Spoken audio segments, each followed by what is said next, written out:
Okay guys, someone requested me to showcase the lowest brightness of my Kviflon ceiling fan at at at nighttime.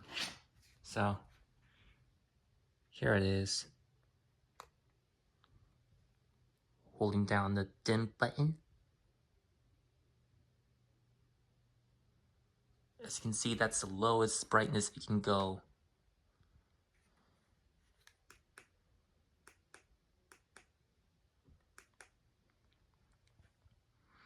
It's the lowest brightness it can go, as you can see. If I were to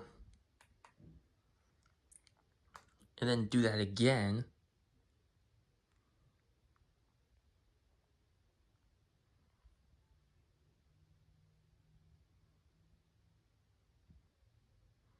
okay, slightly darker, but okay.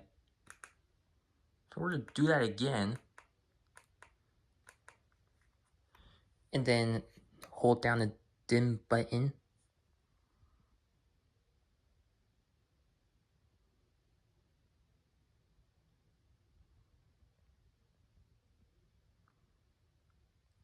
okay, slightly brighter, but okay.